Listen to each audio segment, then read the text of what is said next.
You can find me at Aaron Hill TV, V at Aaron Hill TV, V at Aaron Hill TV, V at Aaron Hill TV, .TV on IG. Hey, what's up, family? So these are 9 things you can do to prevent carpal tunnel syndrome. And this is an article response video. And so the reason why I'm looking this up is because I have, for years, I've been performing as a pianist, as a musician, using my hands this way. I do a lot of typing on a regular basis. I'm right here in front of my computer in my studio. And I also do a lot of this on a daily basis, typing this way. So I was thinking about this morning, even as like right here in my forearm, I was starting to feel like some tightness and just some kind of like soreness or whatever. And I was like, you know what? Let's look this up. So this is an article response video. I'm gonna read this article and give my response for what it's worth. And I'd love to hear what you think about this as well and what your experience is. 9 things that you can do to prevent carpal tunnel syndrome. And the link for this article will be in the description or the comment section, depending on whether you're watching live or if you're watching after the fact. And if you're live, I just pasted that in the chat. All right, here we go. If your job or favorite hobby puts strain on your hands and wrists, you might wonder if you have carpal tunnel syndrome. Maybe you've got some symptoms like tingling or numbness in your fingers, and you want to make sure it doesn't get worse. The good news is that there's a lot you can do to protect yourself and prevent your symptoms from getting worse. Carpal tunnel syndrome is caused by pressure on your median nerve. This nerve gives you feeling in your thumb and all your fingers except your pinky.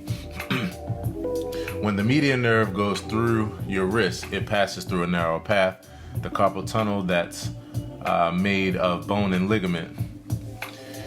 If you get any swelling in your wrist, this tunnel gets squeezed and pinches your median nerve, which causes your symptoms.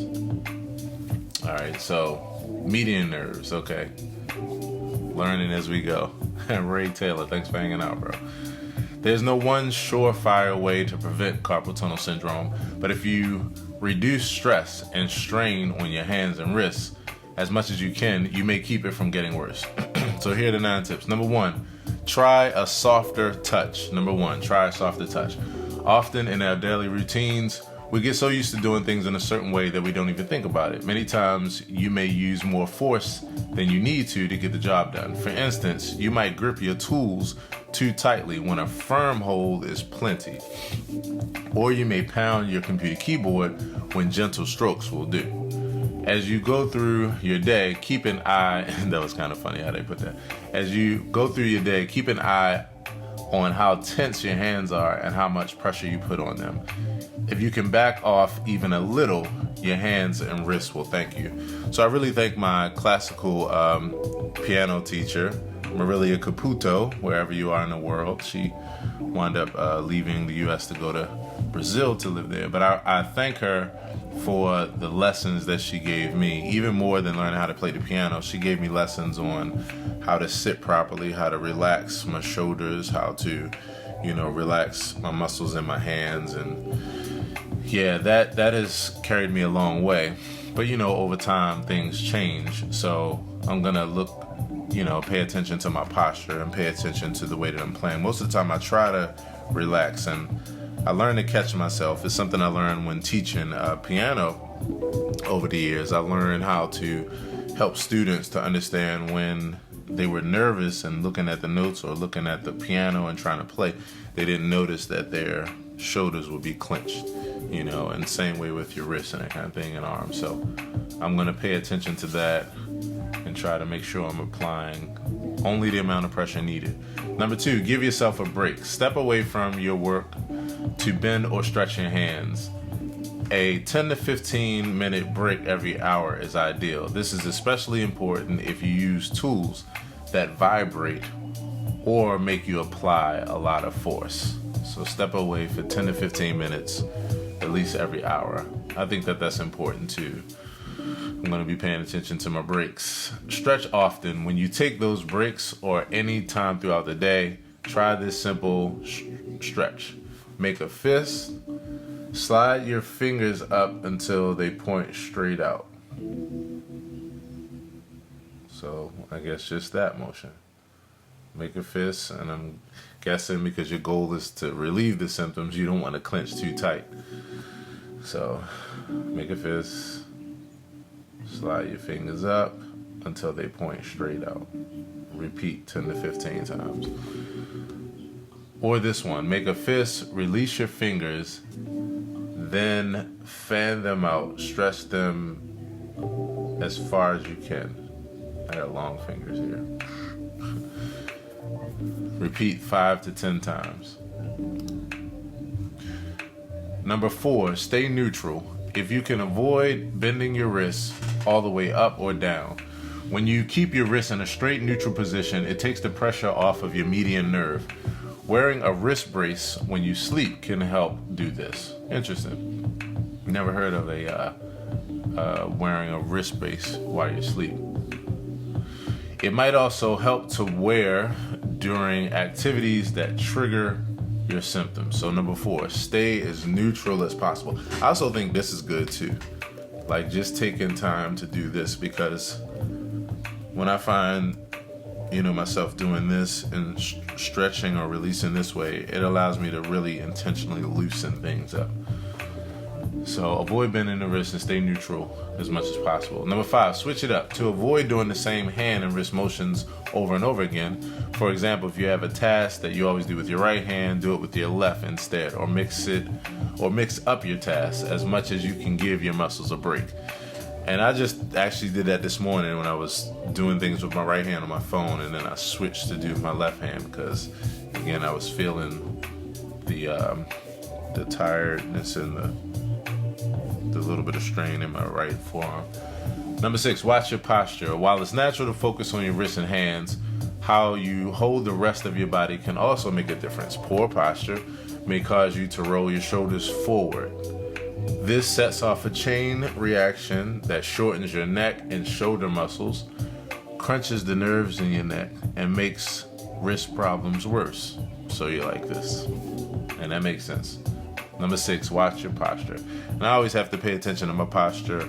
I got this pillow back here, in fact, that I usually fold the bottom of. And I'm actually sitting on an Extreme Comforts pad that has the tailbone cut out, and then this portion here allows for your thighs to fall right in. And I found that this is really, really helpful for lower back issues and lower back pain, and helping me to sit up like properly. So that, along with the cushion in the back, and now I have the proper arch. I'm doing it that way, proper arch in my back that way, instead of this way, instead of sitting this way. I'm sitting more like this. Number 7, stay warm. It sounds simple, but it makes a difference. When you're cold, pain and stiffness get worse. Even gloves with no fingers can be helpful because they keep your hands and wrists warm and loose. Number 8, talk to your supervisor. So this is talking about, if this happened at work. If your work triggers your symptoms, ask your manager about changing up your workspace. You may be able to alter anything from your workstation setup to tool handles to how tasks get done to see if it helps with your symptoms. You might also be able to trade off with coworkers so you can avoid the same task over and over. That makes sense too.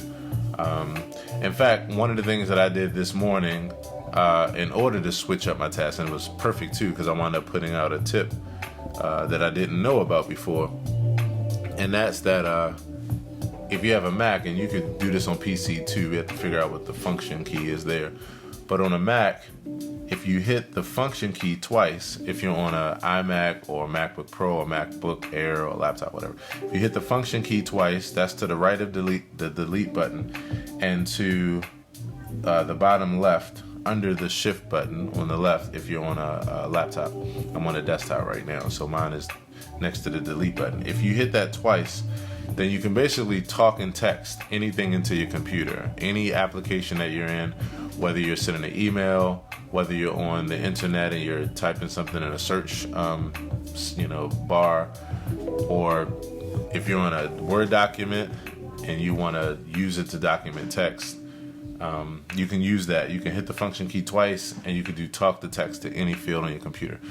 So I have a lot of emails that I'm going through, and I'm a pretty fast typer, so I usually just type, really quickly. But I've been thinking about for a while, like decreasing the amount of this kind of action I'm doing, because I already do a lot of this playing the piano and I do a lot of this with typing. So I'm going to start using that text to speech way more. And I just started using it this morning and I was like, why haven't I been using this for years? But I didn't know that it was available. So now I do. And I want to give that as a tip to you. So if you work at a computer, try these things. Adjust your keyboard position so you don't have to bend your wrist when you type, that way or this way. So adjust it where it's straight. Mine is pretty flat right now. The only thing I probably could add to my desk is one of those wrist pads. But then again, I don't know, that might actually point my wrist down, so we'll see. Number 2, keep your elbows close to your side as you type. So I'm going to do that instead of flaring out. Number 9, this is the final tip. See an occupational therapist. This medical professional may be able to show you exercises to help stretch and strengthen your hand and wrist muscles. And the second thing, to show you how to change your routine motions in a way that eases stress on your hands and wrists. So I'm probably going to look up some YouTube videos as well, and honestly do some reaction videos to those YouTube videos. In order to talk more about this and kind of see some exercises and stretches, that they recommend. So, but that is it. I really feel like this was a good article. I feel like there are a few things here that I'm going to apply immediately. I'm going to apply all of them, but a few things that I see that I can apply right here in this moment. Staying neutral, switching up my hands, making sure my posture is straight. And I'll talk to my supervisor, who is this guy right here.